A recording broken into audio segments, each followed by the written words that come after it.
Hello, All right, brother. everybody, and welcome back to yet another edition of the Big East Rewind. I'm Chuck Everson, your 7-foot host from Villanova University, and my partner, as always, the sensational Sonny Sparrow, ladies and gentlemen. How are you, son? I am sensational, Chuck. I You know, just I said it, know, right? you always are. You always bring a What can smile. I tell you? Just like your name, you light up the room, Sonny, when you walk in, just like your name. So. Chuck, you could sell ice to the Eskimos, brother. Well, listen, that's what we do at Villanova, Sonny. The guys, the guys that played on that team, there isn't one guy that doesn't know how to speak. That's for sure. You know, uh, that I've learned from the best. That's what I could tell you. You know, You learned. yeah. So listen, on this show that we've been doing for now 156 episodes, okay, we have taken a complete 360-degree look at the Big East Conference. Okay. We've had on, stop me if I'm wrong, managers, we've had mascots, we've had Mascots. cheerleaders, coaches, players, trainers, sports Referees. information directors, we've had Hall of Famers, we've had everybody on. But there is one position on the team, especially now in the Big East, because it's the Catholic League now, basically, right? So Mm-hmm. there's one position we haven't had on yet, and today is going to be a first for us, Sonny. So I'm looking Gotcha. I'm looking forward to talking with this guy because he's the best. He's the team chaplain for the Villanova basketball team, Father Rob Hagan, and he is the guy that is so easy to talk to. He's so accessible. He's friends with everybody. He knows everybody. So without any further ado, Sonny, our guest today was from the Nova class of 1987, 1 year behind yours truly, son. 1 year behind me. Two behind me. That's Yep. it. And the senior associate AD in charge of student athlete wellness. He's the team chaplain for over 20 years for men's basketball and football. And he's a three-time, Sonny, national champion. Two in basketball and one in 1AA football. My good friend, Father Rob Hagan. How are you, Father Rob? How you doing? Good, Chuck. Thank you, buddy. It's nice to be with you and Sonny. I didn't realize 156 episodes. That's awesome. Yeah, it's been a lot of fun. And we've had the perspective of just about every seat in the house except yours. So thank you for coming on and joining us and spending some time. So Join you, really. I got to ask you, I haven't been around campus in a minute. Is there any exciting things going on around campus these days? It's all Leo all the time, 24/7. It's We're so proud of Pope Leo the 14th and his Villanova Augustinian roots, and it's just created incredible buzz on campus. It's fun to see the students excited. This next generation of kids, and thinking that he walked the same paths that they did, studied in the same halls, ate in the same dining rooms, and I think they're going to find him to just be somebody they can relate to. And Yeah. so, good for our world and our church, but also, maybe a renewal for American Catholics too. Yeah, I hope so. I mean, we could use it right now. It's a perfect guy at the perfect time, I think. All Leo, all the time. That's a great quote. It's a great quote. Yeah, I love that. So you're fresh off visiting. First of all, you're 30 years friends with Pope Leo, correct? Yeah, 27 years ago, I met him. As you know, I went to Villanova.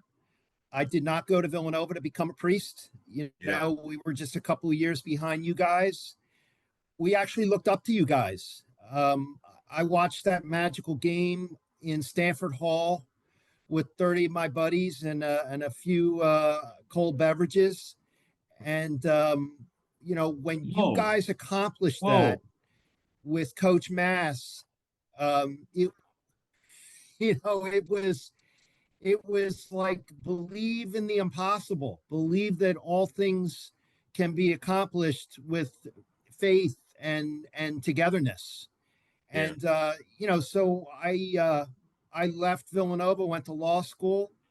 I practiced law for a number of years, and but that I joined the order and was kind of studying as a novice when then Father Bob Prevost was a superior in the order in the Midwest, and then what we call the general of the order. And so I had occasion to meet him. You know, he encouraged me. He didn't big time you. You know, he talked to you like a brother. And you know, and you know, just saw him as a brother, to be honest with you. And then So you know, to see him step out on that balcony was just like you couldn't believe it. You know, there's Bob.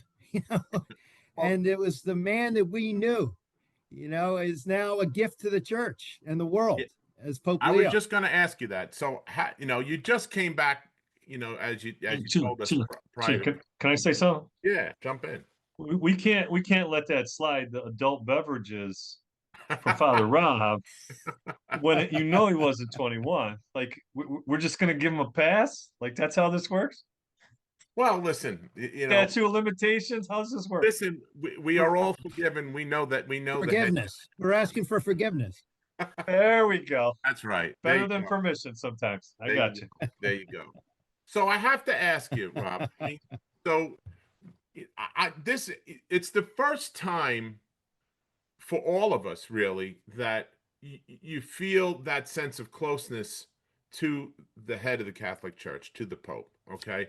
And I am fascinated by that because we've never had an American Pope before. And to me, it's wild. So I know you went and you visited the Pope for his ceremony, right? You were in Rome for that, right? Yeah, So inauguration mass. Yes. Sonny, put that Yes. picture up if you can, Sonny. Let's see if this works.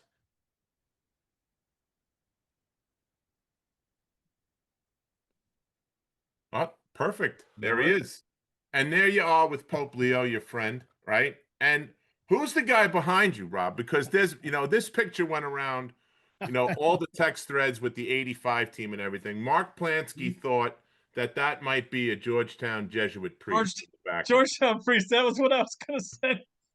He was like, oh no, we have Villanova is taking over.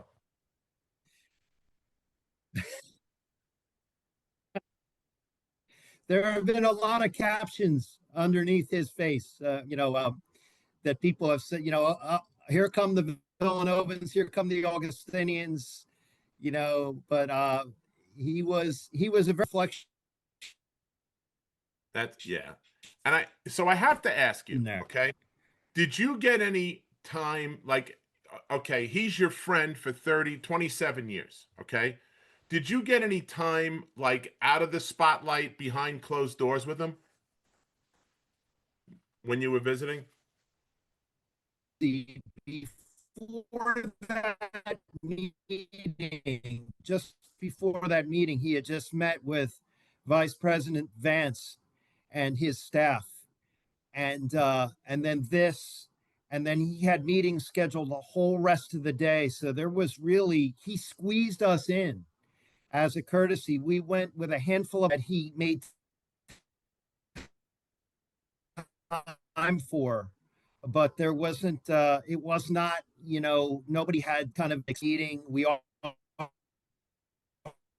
offered him our prayers, our best wishes from, you know, Villanova, from the Augustinians, and you know, he's very grateful. He looks like Pope Leo the 14th. You know, he has a certain serenity and a spirit now. He's the shepherd for all of us. Yeah. So now I got to ask you. So you guys, you talked about the 85 team briefly, okay? And you were there to experience it. You've experienced 3 championships, which we'll talk about.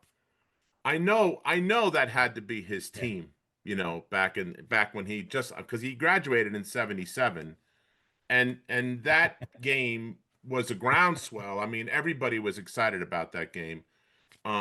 And I've heard from people that have went to school with him that, you know, he was a Villanova and probably still is a Villanova sports fan. Is that accurate?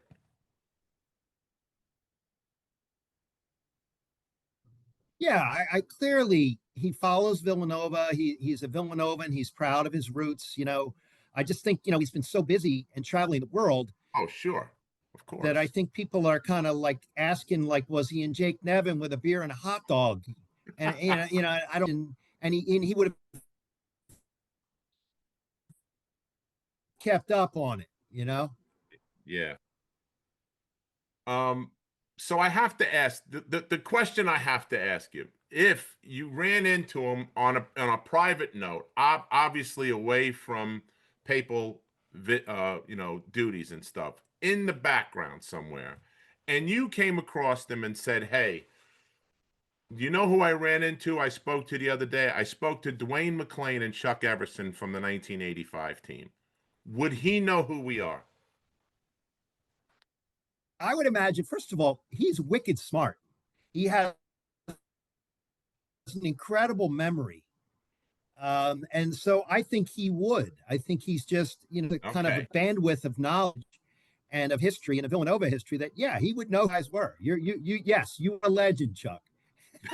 All right. Well, Sonny, that's a mic drop right there. Thanks Wait, for joining us today, let's Sonny. wait. Let's stay on this forgiveness vein. I think Chuck's looking for that. I think that may be why he brought his name up. He could have used about 7 different Listen, names, I but put Dwayne in there before mine, Sonny. What do you think I and he did threw that he for? threw he threw Dwayne under the bus too. That was a good move.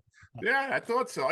I was thinking about that for a long time, actually. How are we going to do that? So, yeah. So, I mean, again, like you said, Father Rob, I mean, it's just tremendous for the university. Everybody is walking on air. It's really a cool thing for everybody involved, and I'm so happy for you guys, for the university, for the Augustinians, like you said, and for all of us who went there. I mean, it's a new sense of pride, and he overshadowed the Nova Knicks too. I mean, he's all the talk about school now is all about Pope Leo, which as it should be. So I guess they were asking Coach Thibodeau about it, Pope Leo, and as it relates to Josh and Jalen and Mikhail, and typical coach fashion, he said, "I just hope they go to him for confession." that's right. That's right. So, yeah, pretty cool stuff. So when we were in class together, we were at school together at the same time. So what were your thoughts? I mean, you got to see the 85 championship, as you said, from Stanford with your buddies. And you saw what that did to the university as far as, we kind of got Mm-hmm. put on the map at that point, as Mm-hmm. far as student enrollment and things like that. Talk about National recognition. Yeah. recognition, like, yeah. So talk about what that was like, and then go from there to how what your journey was, because I know you started out, you were a lawyer at Gillian, right? You were a defense lawyer. So I want to hear about your time at school as a student, Yes. and then Yes. into your path.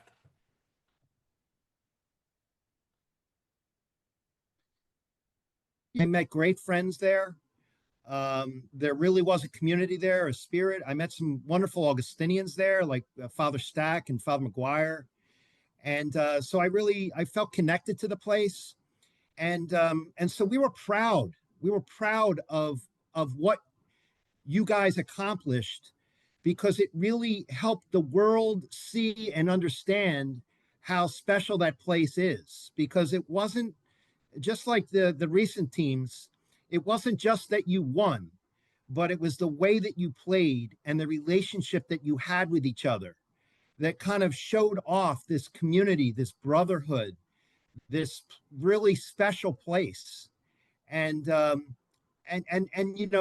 what's really amazed me, and you're kind of one of the connectors, like Mike Daly was for his class, but how tight you guys have stayed over the years, that brotherhood has lasted, for generations, and so I think that it just put the Villanova culture up there on stage for all people to see. And I think it translated into, applications and enrollment and just an awareness of how special the place is. And so it certainly was for me, my own friend group and the things that the doors that Villanova opened for me. And I did go on to law school. I felt like we all feel a kind of call to give back. I thought I did a lot of criminal defense. I represented a lot of, people that weren't bad people, but maybe did some bad things. And so we kind of worked through their case and talked about maybe how they could, find some peace and some direction in their life. And so before you knew it, I was talking about their relationship with God and how they could be a better person. So it kind of led me full circle back to this Augustinian community. And so I left the law. I left a girlfriend. I left an equity in the partnership, and went back to school, kind of back to the bottom of the totem pole. And I thought I was giving up a lot. I was a season ticket holder at the time to Villanova, and I thought, do I really want to give all this up? And then fast forward, what does God do? He ordains me a priest and puts me back on the bench for 2 national championships, or 3, as you said. And the relationships, the friendships, the opportunities to really help carry that Villanova spirit forward. And so it's been a great grace in my life. I've never regretted becoming an Augustinian. And I've used all the other experiences that I had, in the new role. I worked in athletics compliance. I worked with student athletes. You were a student athlete. What's coming at them. They have no time. They especially at Villanova, where academics matters, and the time and the travel and the film and so now in this new NIL world, I don't think anyone thinks that they don't deserve to get paid. They should be compensated.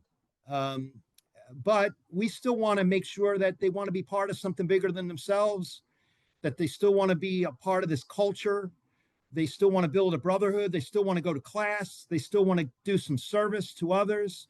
So we want to keep those pieces in place, in this new world, and kind of show that we can still do it with the Villanova values.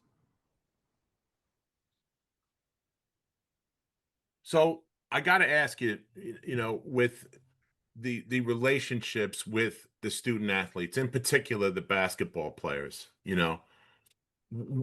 how do you think? I mean, the way sports have changed, and I'm not just talking about NIL and the portal. That's part of it.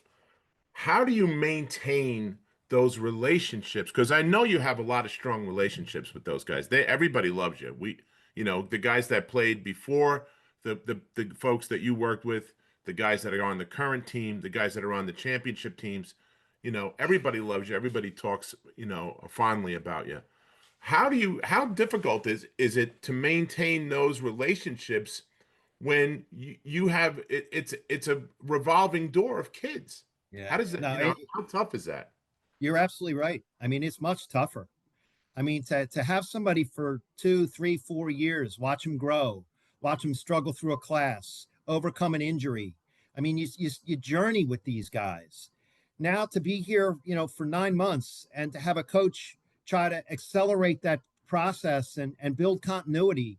And, when the school year is over, they either, leave for a professional career or to another school. It's really hard. And I think I think on the recruiting side, you want to attract people that really want to be a part of this place, for some kind of extended period of time, because otherwise, yeah, it's going to be a revolving door. There's just, there's no time to build the relationships. And I think, in the short term that we've had the NIL, I think it's been interesting to talk to guys who've come from other schools who will say they will notice that this place is different, Oh that yeah, it's special, and that they wish they had more time here. yeah, we get that a lot when we're talking to guys from different teams and stuff. I mean, it's very prominent in the discussions. And it's wild because I was just telling somebody today, I thought everybody had the same experience that we had, like Right. with Coach Mass and the relationships and all that stuff. And I'm finding out in very quick order that that's not the case at a lot of these I was places. just talking with Coach Wright last night, Chuck, about this, and we were laughing because Coach was all about this, right? Just like Yeah. Coach Mass and Kyle. And so we used to bus to Syracuse Oh, on purpose, so that Coach could show his favorite movie, The Last Samurai, which was like this marathon movie about sacrifice and giving it up for your brothers. So he would show this marathon movie, The Last Samurai, and we pulled over to a rest stop where everybody went off into the way station to get some food. And after watching this movie about like giving it up for your brothers and leaving nobody behind, the bus is pulling away and Muftal Yaru's chasing after the bus because we had left him in the store. He was still getting his chips. that's great. Someone missed the movie. Yeah, yeah. Someone missed the movie. So talk about what your role is with the current team. I mean, how does it work? And I know, listen, I know, they have now in college sports in general, they have people that talk to the guys, they have team psychologists or performance coaches or whatever you want to call it. But you kind of take on a role of a lot of different things. You're a sounding board. You're one of the guys. How does it work? What is your role with the group? Well, you nailed it because now there is a person for everything, right? There's the coaches, the assistant coaches, there's the video coordinator, there's academic support, there's the trainer, there's the nutritionist, and I think what happens is before you know it, everybody is talking to these guys. They have a million people talking to them. And so what I've learned over my years is a lot of times they need somebody who will listen. And so I will give them the opportunity for them to talk and I'll listen because, you don't know exactly what's going on in their head, in their heart, in their life. These guys, and none of these guys sat on the bench since third grade. And now they're here and the competition is stiffer and it's harder and the academics are harder.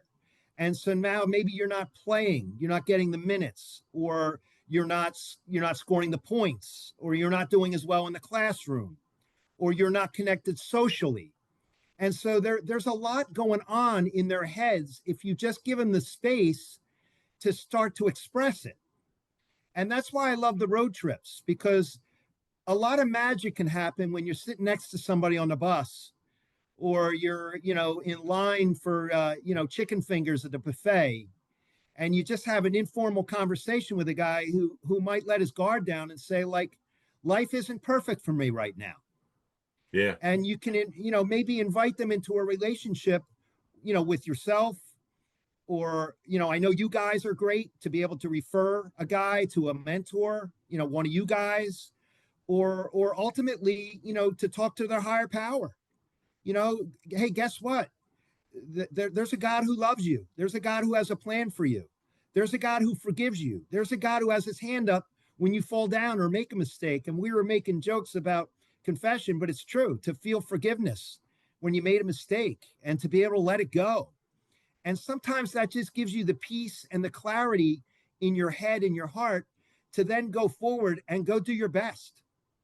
Because, if you're carrying around some kind of weight in your head or your heart, it's going to affect your performance on the court and off. And so I found, a big role for me is just to be quiet and listen. yeah, One of the things that we were talking, Father, before we got the video started, was some of the things in your relationship with Jay and some of the things in the book, Jay's book, and your role, how significant and embedded it was and beyond the culture, but it was in the heart and soul of each of these players. I got a couple of questions, if you don't mind. One is which, in your memory, can you give one or two examples of some kids that you saw almost do a 180 and some of the impacts that your effects that you had on them? Well, I mean, I do believe there was a program and a culture and a brotherhood, and I tried to plug into that. I mean, I think one of the obvious ones, and I think he would laugh, but when Kyle came to Villanova, um, there were some that said we shouldn't have taken him, that maybe he was a little too rough around the edges, and he came in, and there was a brotherhood of guys like Randy Foy and Alan Ray and Mike Nardi and some of these other guys who were kind of like older brothers who had already kind of immersed themselves in the culture.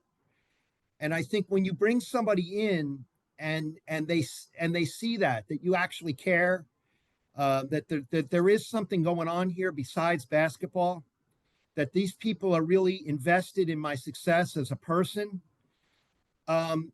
He bought in, and it was really beautiful to see the way he grew and matured, and the way he grew, life after here as a real solid citizen up there in Toronto, and as a father and a husband. I mean, that makes us all proud, to see the effect of that kind of growth. And I always say, I say these guys teach me as much as I might be teaching them. To see these guys fight through injuries, surgeries, setbacks, perseverance. It's an inspiration. I think a lot of times people think that they're so talented that these things, these championships just happen overnight. One of the great things about 2016 championship was the broken hearts in 2015 when we lost in the first weekend, and these guys were crushed in the locker room, and they stuck together, and they came back, and they worked hard, and they learned from things that had happened and didn't give up. They're the things that nobody always talks about, but to be a part of the program, they're the things that you remember. The heartache and the trouble, and then the faith and the unity that kind of propelled them to the later success.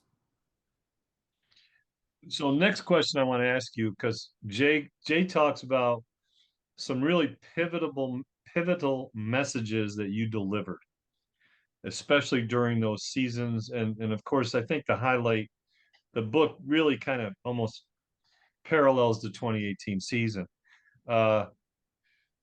Can you just give us a glimpse at what goes into your preparation for, because we're not just talking about Sunday Mass. We're talking about addressing the team on, I don't know, a Tuesday, a Wednesday, a Thursday, in regards to a greater message. And he quotes, I mean, he has them listed in there. It's a great book, by the way, if anybody hasn't read it. But do you have any memories, or can you just explain a little bit of what you put or what goes into that? Well, you guys that played, I mean, that game days, there's an intensity around that day, and there's a ritual and a routine around that day. And so, and Villanova has a tradition long before me, as you recall, Chuck, Father Laser, and, he did that for like 30 years. And so, there's kind of a routine that, 4 hours before you're going to have your team meal. And before, you take your food, we'll take our spiritual food, and we'll read a passage from scripture, and let's talk about how that applies to our life. And Jay used to laugh. It was if, we talked to each other, but we would never talk to each other about what each of us was going to say or the points that we were going to bring out. But often there was a convergence, because you just try to read the room and understand that, what are these guys going through? And then let the word speak. The word of God is a living, breathing, spirit, for all of us. And it doesn't mean you have to be a holy roller or that you have to be a Catholic, that it's open to everybody. and you can engage it in the level that you want. But I appreciated Coach Wright and those that went before him, because it's there for you. And I think when you're recruited, you understand that, you know, we're going for mind, body, and spirit. We're going for all three. And usually there was a parent or a grandmother or somebody in the kid's family that said, you know, this is going to be good for you. And so we break open the scripture, and, you know, there's a lot in there. You know, we would talk about, like, when Jesus was walking on the water, and Peter sees him walking on the water, and he hops out of the boat, and he's focused on the Lord, and he walks on water until when? Until he takes his focus off the Lord and he puts it on all the external stuff. Oh, I wonder how deep I wonder how deep this water is. I wonder how big these waves are. I wonder, look how cold this rain is. And when we focus on the, you know, the crowd and the points and my agent and all these external things, besides the thing that really mattered, but he put his hand out and he said, I got you. And so, you know, when we keep the faith, when we do it together, when we're focused on our priorities, we can walk on water together. And it's an expression of, like, doing the impossible, the kind of things that the 85 guys did. You know, in 2016, we played the Sweet 16 on Holy Thursday, which, you know, for Christians around the world, that's a big deal. And so, you know, I didn't need to make up what the scripture was going to be. You know, I said, guys, you know, Christians all around the world are doing what Jesus taught us all to do. And that is, don't wait to be served, serve others. And what he did was, he said, you know, don't do as I say, do as I do. And he bent down and he washed the feet of all his disciples. I said, guys, you know, we could do that. And I'm telling you, that's not something you do just for the fun of it. You do that with a group that you know is dialed in spiritually, mentally, and tied together as brothers. And the next thing you know, Coach Wright took off his socks and shoes. And I washed his feet. And then Ryan Arch took off his socks and shoes, and Coach washed his feet. And then Chris Jenkins took off his socks and shoes, and Arch washed his feet. And they washed Josh and Daniel and everybody on that team, the managers, the kids that do the laundry, the walk-ons, the assistant coaches wives, everybody. Because, you know, Coach Wright used to say, you know, our roles are different, but our status is the same. Yeah. And so we're all servants. We're all in this together. And that was a powerful moment for us. That came right out of the scripture, you know, and that was just a bunch of guys who were willing to do it that way. And when we played that game, doesn't mean you're going to win every game. But we came in the locker room after that game, and before Coach said a word about the game, he said, guys, you know what we did tonight? And they all were like looking at him. He said, we washed each other's feet. Yeah. And they all knew what that meant. It meant we give it up for each other. And so that was the mindset. That was the culture. That was the bond that we went through that tournament in. Now, you don't always have that, because, you know, sometimes there's different things that kind of break into that. But when it's there, when it's that strong, that's a powerful force. Oh, no doubt. And listen, it's funny that you brought that up, because I have it specifically to ask you about that very talk that you gave. That was a Because powerful moment in the book. Yeah. Oh, I've heard all those guys talk about it. And you're right. It is extremely powerful. You know, it hit them hard right where it was supposed to. And those guys are, you know, those kinds of people that you can do that with. And I gotta believe, though, there had to be a couple of guys, because you're 17, 18 years old, that were like, I'm gonna do what? You know, kind of thing. So I'm sure there was some humor in there too, Father Rob, too. I'm sure, you know. I think Jay put in his book, because I kind of messed it up. I asked the waiter for some water, and he actually put iced tea in one of the pitchers.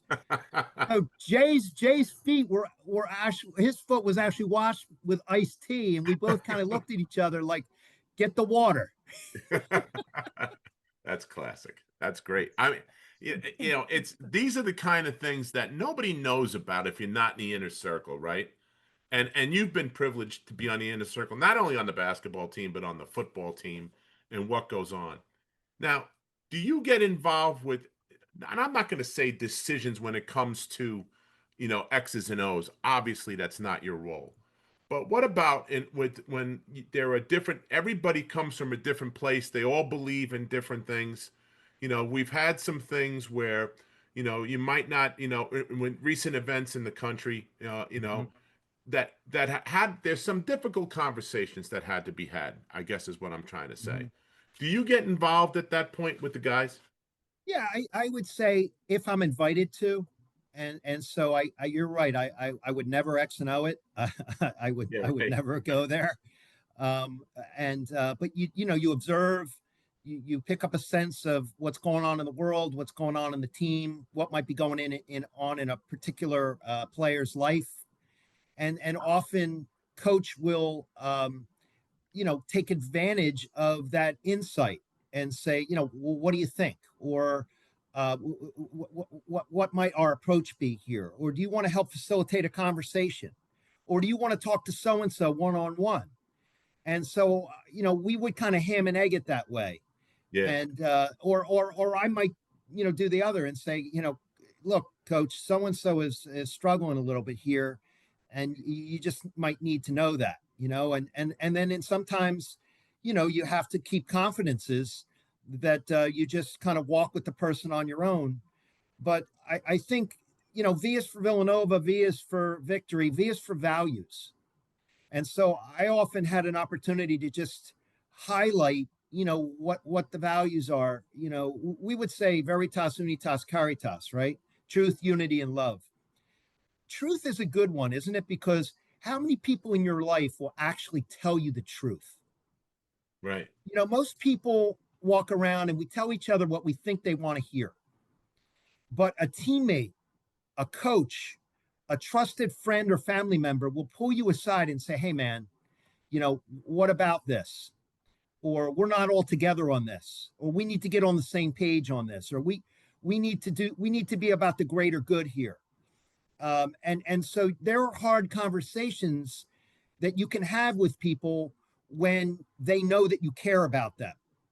And I used to always credit Coach Wright because he could be really hard on some of those guys, but I Oh, think he got away with it because they knew that he cared, that he actually had their best interests at heart, and so he would push them even further than they thought they could go.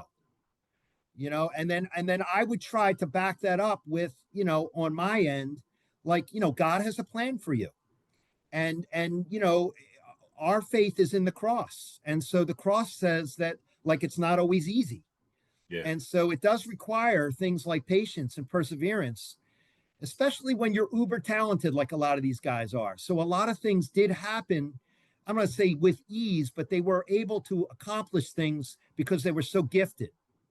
And now, you know, they're being pushed because it's harder. And so you need that kind of, you got to dig deeper. And that's the joy of looking at people like, you know, like Chris Jenkins. Like that was a great shot. But, you know, how many air balls did he put up in the Davis Center when he was just shooting with a manager?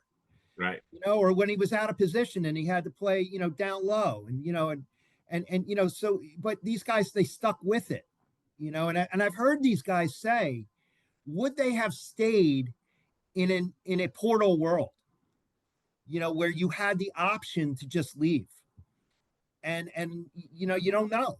Yeah. But when you stick it out and you persevere, you know, sometimes there's real light at the end of the tunnel. Never would have gotten to if you just jumped off the train. You know, and it has to do with trust, like you said, and the sanctuary of the locker room, and you being on the inner circle. There's a trust factor there, where they can bounce stuff off you like that, and not only you, but like your teammates, like you said, because that runs real deep. I mean, we're together with my guys over 40 years. The 40 years was the '85 team, but over 40 years. I have no problem calling somebody up if they're, what are you doing? Wyatt, what are you doing, Gary? What are you doing? And the same for me. They call me, and that goes for years and years and years, and it's great that happens, because you look at it, and this goes back to the relationships that we formed back then, even with Coach and with Jay and Kyle to some degree. I mean, you're the basketball part of the relationship with the head coach, whomever it was, and in our case it was Coach Mass, was about that much of the Yeah. relationship. Yeah. Because it went. I put it like this, Father Rob. I put it like this: like, he was the CEO of a Fortune 500 company called Villanova Basketball, and he had to make decisions that were good for business. It might Yeah. not mean it was good for Chuck Everson or Dwight Wilbur or Brian Harrington, or Yeah. but he had to make decisions, because that's how he fed his family, and that's how we are successful. He's got to make decisions. So Yeah. you went from being an employee at Villanova Basketball to, when you got that piece of paper that said you graduated and you got that degree, all of a sudden now you're on the board of directors with them. You know what I mean? And Yeah. now the relationship is different. And I know it's that way with Jay, and it would have been that way with Kyle, I think, if circumstances were different. But Yeah. talk about that relationship that you have with Jay. And I know, and how did you come to be on the football team and the basketball team? Was that something that you were asked by those coaches, or I, and how does that go? How does that work? so I came back to Villanova as a new priest, and it was a wonderful time in my life. I was a new priest, and I was working at my alma mater. And Father Dobbin, who was president before Father Peter, knew I had the law degree, and he thought it would be a good idea to get into athletics compliance, to just bring kind of the law and the Augustinian charism into the athletics department in that way. So it was a great match, and it was just at the time, just coincided with Father Laser's retirement. So Father Laser was just stepping away. As you know, he was really up there. I think he was 78 when he retired. And so yeah, both Jay and Andy Talley just invited me. I was already in the athletics department and said, would you consider this? And I'll be honest with you, I didn't know what it would mean, and I didn't know it would turn out to be such a great joy in my life. And I just jumped in there, and next thing you know, you're on the sideline, and you're going to games, and you're talking to guys, and you're just kind of as I said, listening. And then poof, 20 years went by. And so I built a wonderful friendship with both Andy and Jay and Kyle and Mark Ferrani. I mean, they really treat you as a peer. It was never, say a Hail Mary and get out of the way, Father. Yeah. It was you're a part of this.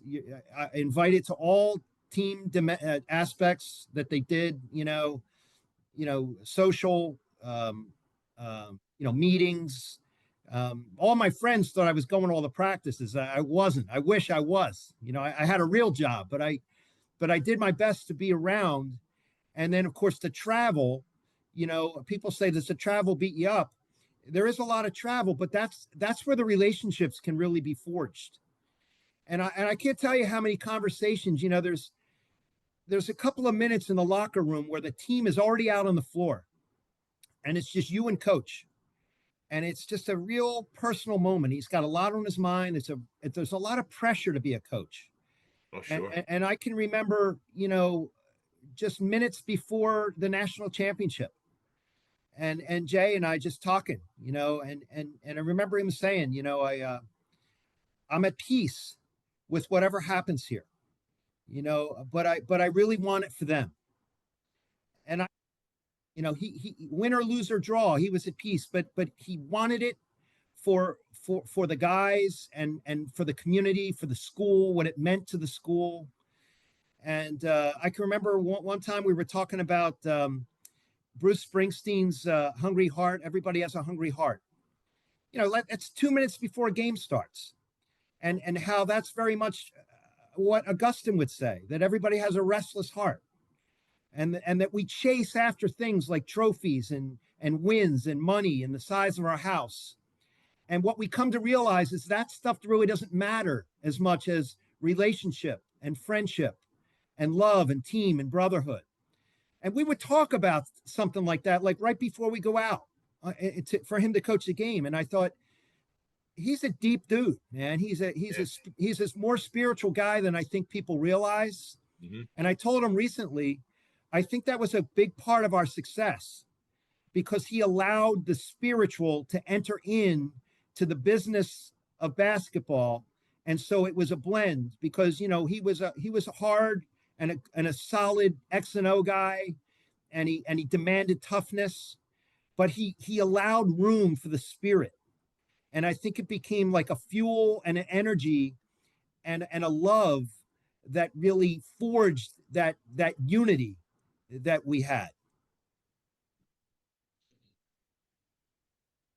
Can I get back to one other question? And I don't know if this is fair for you, but do you have any memories of like one of the, I'm gonna say the toughest, one of the toughest or hard to read guys? Like I know that from our team, when you have guys that have like deeper, greater faith, I think they actually bring more people into that.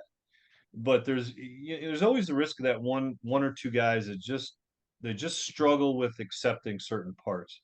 You want to share, or do you have anything that you're able to share that you remember along your journeys with the team, that there was a couple guys that just came around, on their own pace, or it was, like almost a challenge?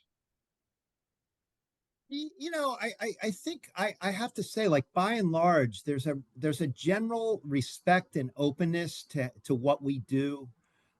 I think I give them credit, and I hope this continues, that when we recruit these guys, they understand that this is kind of part of the deal. And Mhm. so I think that there is a receptivity to it.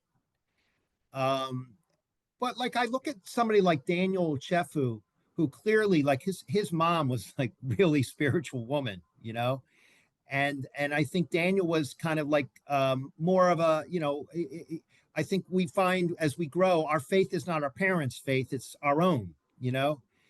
And I think Daniel was just such a competitor. He was such a warrior.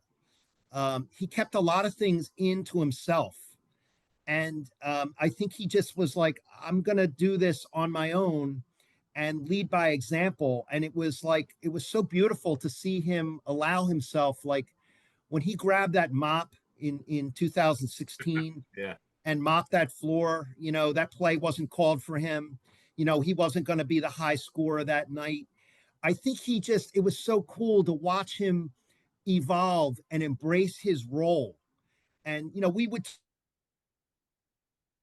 the street sweeper, Martin Luther King, that if you're going to be a street sweeper, then sweep streets the way Shakespeare wrote poetry, and sweep streets the way Michelangelo painted, and let it be said that there goes the best street sweeper that God ever made. And it was really cool to see Daniel kind of embrace his role and understand that, like, whatever he did, he was going to do it to the best of his capability and let that speak for itself. And, I just saw that growth in him from the time that he was a freshman to the time that, he became just this kind of warrior that everybody else looked up to. And, that was a process that didn't happen overnight.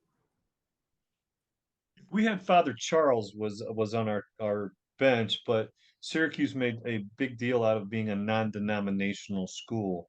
But yet Father Charles had a nice orange uh, sweater that he happened to wear every single game. And he was a good person. He was a fiery fan on the bench. And but he was a guy that you could go and speak to, whether you were Catholic or not. And it was nice to have that component.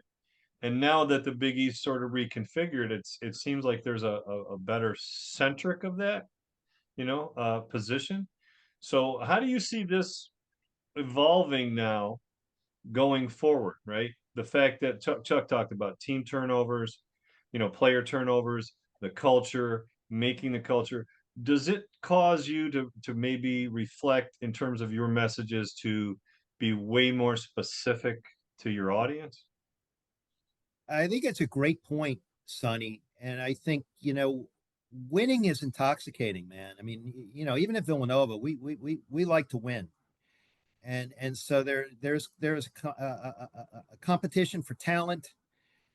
There is a big money piece to this that has to be raised to attract that kind of talent. And so there is a business to this that you cannot deny. Mm-hmm. And yet, in spite of all that, can we still do it and attract people who want to live a certain way, to play a certain way, to be a part of something bigger than just themselves, to embrace these values, not as just something sappy that you talk about on Sundays, but like as a way of living. And I think, we're glass half full, right? To look at this, with hope and vision, to say those people are out there. You look at NBA teams like the Spurs and some other teams that kind of do it with a certain culture, the Heat, that say, we're going to do it together. And so I'm hopeful, for Kevin and our staff and our athletics director and, Randy and the Friends of Villanova to say, look, we have to stay committed to this, to people that want to be part of something bigger, that are going to be unselfish, that have humility, that are grateful, that are because otherwise, yeah, it's just going to be a revolving door. It's going to be free agency. We're going to be XYZ university. There's going to be no regard for the V, for the tradition, for you guys, Chuck. I mean, when we say happy anniversary, we all know what that means. That's 40 years of what you guys stand for. And so, and the 16 and the 18 guys and the guys that didn't win championships, there's a whole legacy of that. If we lose that, then, I think it's just not going to be and I think the Big East is committed to that. I think there are the other schools, you guys, all the guys, St. John's, Marquette, Xavier. I talk to these guys. I know I'm good friends with the chaplain at St. John's and Seton Hall.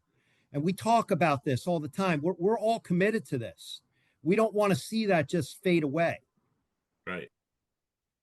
Yeah, it's going to be tough, but I'm sure we can do it if you get the right people like we've been getting. Speaking of that, a couple more, because I know you're getting close on time, Father. I don't want to overstep. What are your thoughts on Coach Willard coming in?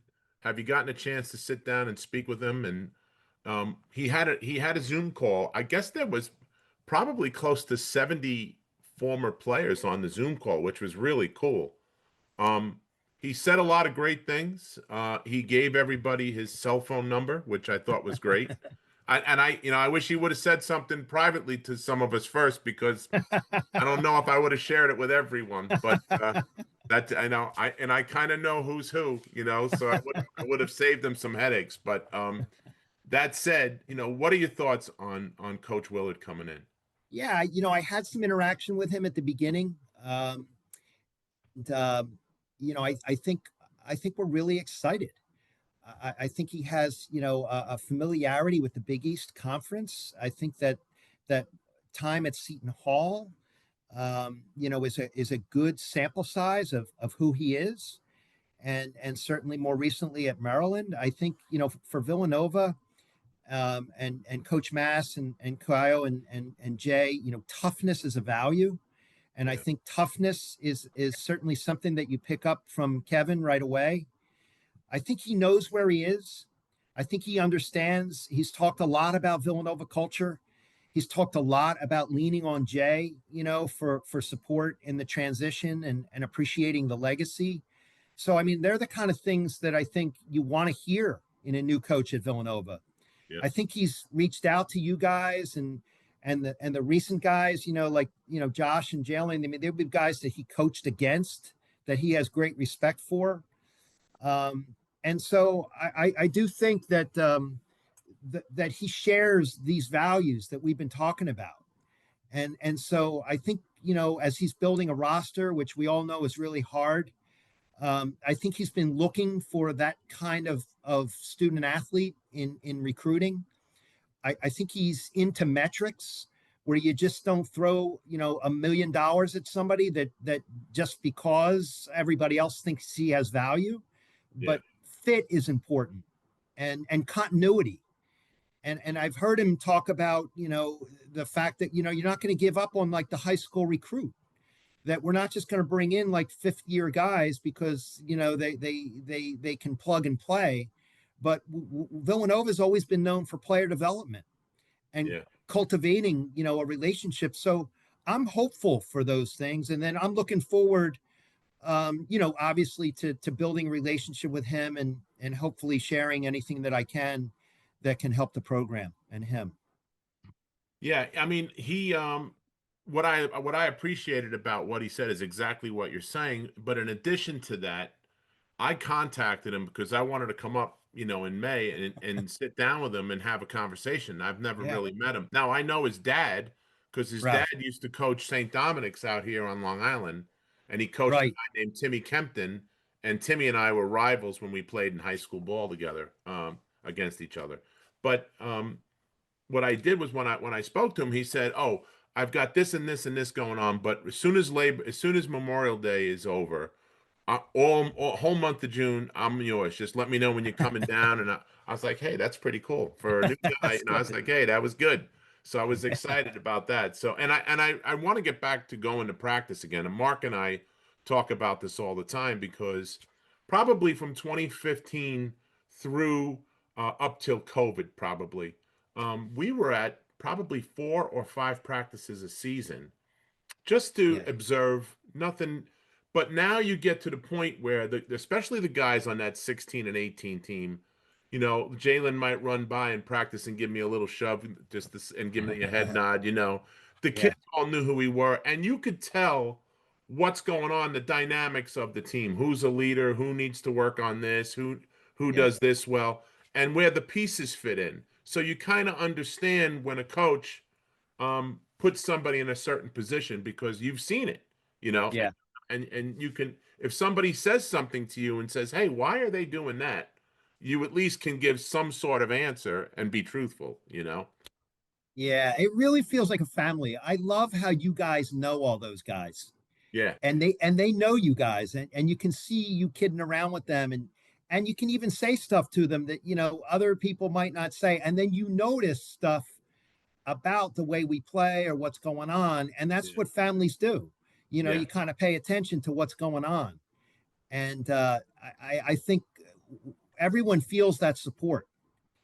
Yeah, it's great. And during that run in 16, I was texting with Chef that whole way. So when you guys got back to the hotel, they took everybody through the kitchen. Yeah. So I'm Yeah. standing with Harold Presley, and the door cracked open and Chef saw us, and this big hand came out and pulled us in the back. And he gave us a big hug. He wanted to celebrate with us. He had the net around his neck. And I've got a great selfie of me, Harold Presley, and Chef with the net around his neck. So And the great. same thing when you see Josh and Jalen and those guys. That it's, you know, uh, Yeah. you know, it's great. Everybody knows you, and you know them, and you can go over and kid around with them, and that's what it's all about, really. Yeah.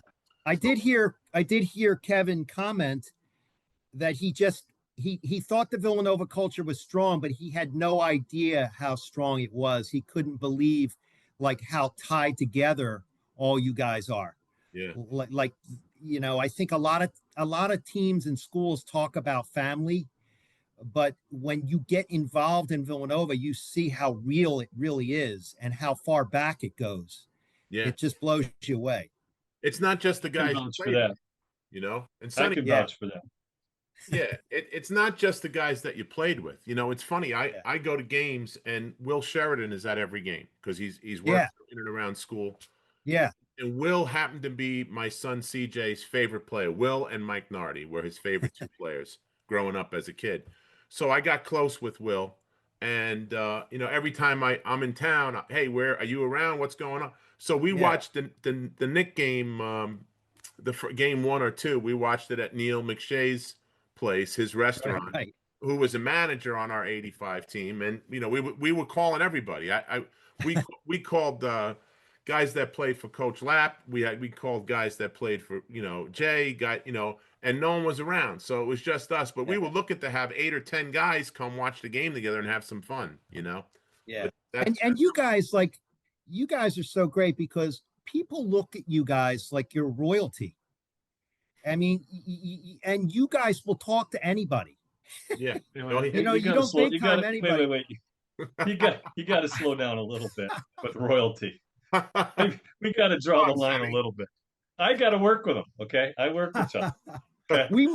We be traveling, when Eddie was coaching with Jay, and we'd be coming out of a restaurant, and some cook would run out from the back of the restaurant and run up to Eddie and say, like, "Oh my God, you're Ed Pinkney. Like, didn't you play against Ewing?" And Eddie would tell that story like it was the first time he told it, Yeah. not like a million times he'd been asked about it. And he put his arm around the guy like it was his brother and smile and say, "This is what happened." And it's like, you guys are all that way. Yeah. And it's just a beautiful thing, to share that bond, that brotherhood, that joy with everybody that comes in your path. You know what? Charisma out Everybody's there. got to be an ambassador, Father Rob. I mean, and we learned that from Coach Mass. We learned that from, one of the best. He taught us that. I mean, and listen, at a certain point, in the course of your tenure at Villanova, and even after you're done playing, you're never really done, because we all become ambassadors. We are all asked to contribute in some way, shape, or form, either financially, with time, just being nice to people. And if you, like you said, if you met any of the guys from that team, there isn't one guy that's not a nice guy. I mean, I've never heard anybody say, "Oh, that guy is a jerk." Never. And it's been a long time, so it's great, and that's one of the best parts about playing there is the fact that you get to do that, and so many people still come up and say hello, and I always thank people for saying hi too. Yeah. It's not. And I was saying to Sonny, at one of the recent games at the Finn, when you showed up with Reggie Williams, I'm like, that is so cool, man. I mean, he was the mortal enemy back then, and now it's like everybody's got gray hair and everybody's buddies and everybody's sharing the same stories. It's awesome.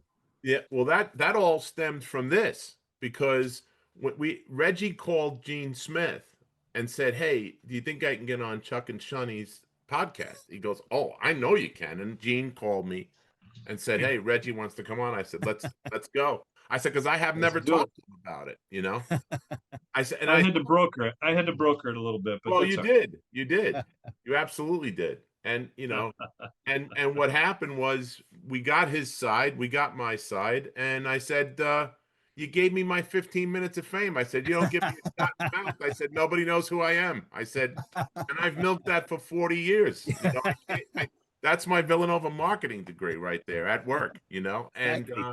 I said, "I feel like I owe you dinner." He goes, "Yeah, you do." So we took him to dinner, and that's how it started. And then next thing you know, he's sitting behind the Villanova bench with me right there in I the know, stands. exactly. It was great. Yeah, it was Great. great. So I'm gonna one more question, and I'll let you go. Of all the things you were involved with the Villanova basketball program, let's take the 2 championships and put them to the side. Give us some of your favorite moments from the bench that you've witnessed in your years on the bench at Nova. Uh, Good or bad? Good or bad? Yeah, yeah. I mean, I remember when Justin Moore blew his Achilles out in that battle Oh, against I was there. Houston. Do you remember that? I Everybody, do. that was brutal. He came down to the end of the bench. I mean, he knew he was done. He was sitting next to the trainer, and every single one of those guys on the bench came but down to him and gave him a hug. Game wasn't even over yet. Even the guys that were in the game came down and gave him a hug, before they went back out on the court. I mean, it was just so much love. When we got to the Final Four remember when Scotty made the layup sure. against Pitt? Yep. That game, we had Ooh, a walk on named Russell Wooten. He was a walk on that team. He's a wonderful guy. Russ is a good guy. Uh, Yeah. he got sick at the team meal. He was very sick. They quarantined him. They took him out. They took the roommate out of the room. They separated him. He wasn't at the team meal the next day. He didn't play. He didn't suit up. He missed that whole experience. And you know those guys, Chuck. I mean, he put all the time in. He worked. He was a great student, great teammate, great friend. And we go to the Final Four. We cut the net down, and he wasn't there. He missed the whole thing. And as each guy went up the ladder to cut the piece of the net down, I heard it. If I heard it one time, I heard it 20 times. Cut a piece for Russell. Make sure you cut a piece for Russell. Yeah. And when we went back to the hotel, he was waiting there. They took the net, they put it around his neck. That's And awesome. I guarantee you, for the rest of his life, when he thinks about us going to the Final Four, he won't think about the game he missed. He'll think about how much his teammates loved him. And that's what it's all about, man. Yeah. That's why we do it. and he will pay that forward though. No Oh, question. 100%. He's that kind of guy. I mean, we're in touch with him. He's, you know, Yeah, yeah, yeah, he's on the numerous text threads we have with all the different, you know, for sure. Yeah, he's a good guy. He's out in California, I believe, right? yeah. He was doing like a strength and conditioning, I think. Yeah, I think so. Yeah. Well, listen, what a great way to end this. Thank you so very much for your time and Thanks, Bob. coming to hang out with us. And you know, I really appreciate it. And you know, and like I said, and thank you for what you do, not only for the program, but for the basketball alumni and everybody who's involved with the program. We really appreciate you. We love you. And thanks again for coming out. Oh, Thank and you, by the Chuck. way, Thank put a good word in for us with your friend over there in the Vatican, okay? Yeah, And thanks for absolutely. fixing your internet right. too. That made everything better. I All know. right. Finally. God bless. Hang on a Thank you. second. Hang on a second while I'll give you a proper goodbye. Hang on a second. You've been listening to and watching the Big East Rewind with Chuck Everson and Sonny Sparrow. The Big East Rewind was produced and directed by Nick Chico Corus and Daryl Gurney. Check us out on the SiriusXM app, YouTube, and wherever you get your podcast. And don't forget to like, subscribe, and share it with your friends. Thanks a lot. Have a great night. Thanks, everybody. We'll Right. give the V.